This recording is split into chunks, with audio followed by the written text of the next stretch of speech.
Hi అండి, నా పేరు సింధూజ. సో నేను ఫరెవర్లో వన్ ఆఫ్ ది మేనేజర్గా చేస్తున్నాను.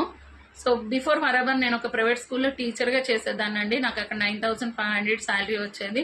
బట్ నాకు ఆ శాలరీ అనేది అంత సాటిస్ఫాక్షన్ లేక ఇంకేదైనా పార్ట్ టైం వర్క్ ఉంటే బాగుంటుంది అని ఆలోచిస్తున్న క్రమంలోనే నాకు ప్రవల్క చౌదరి మేడం ద్వారా ఈ ఆపర్చునిటీ అనేది పరిచయం అయింది. రియల్లీ అండి, నా లైఫ్ని చేంజ్ చేసేసింది ఫరెవర్ అనేది.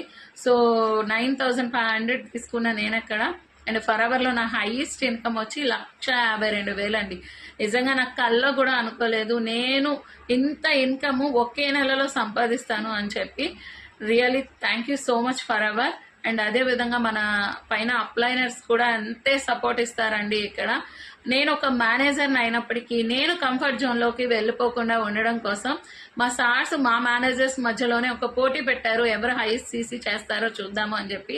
దాన్ని నేను ఛాలెంజింగ్గా తీసుకున్నాను. ఎలా అయినా సరే నేను బాగా ఫస్ట్ రావాలి, మా సార్స్ అందరి దగ్గర నేను పేరు పొందాలి అని చెప్పి నేను దాన్ని ఛాలెంజింగ్గా తీసుకొని సోషల్ మీడియాని యూజ్ చేశాను బాగా.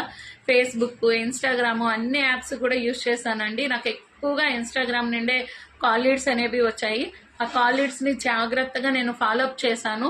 అండ్ ఫరెవర్ నా లైఫ్ని ఎంత చేంజ్ చేసింది, నాకు వచ్చిన అచీవ్మెంట్స్ కానివ్వచ్చు, నాకు వచ్చిన ఇన్కమ్ ప్రూఫ్స్ కావచ్చు, ప్రతిదీ కూడా వాళ్ళకి పంపించాను. అండ్ నేను ఎలా చేంజ్ అయ్యింది, వాళ్ళు ఎలా చేంజ్ చేసుకోవచ్చు ఫరెవర్లో వాళ్ళ లైఫ్ని అన్నది క్లియర్గా, అండ్ మన బిజినెస్ పరంగా కూడా నేను క్లియర్గా క్లారిటీగా చెప్పానండి. వాళ్ళు కూడా ఛాన్స్ తీసుకున్నారు. ఈ మంత్ నా హైయెస్ట్ సీసీ వచ్చి 20th లోపు 12 సీసీ కంప్లీట్ చేశాను.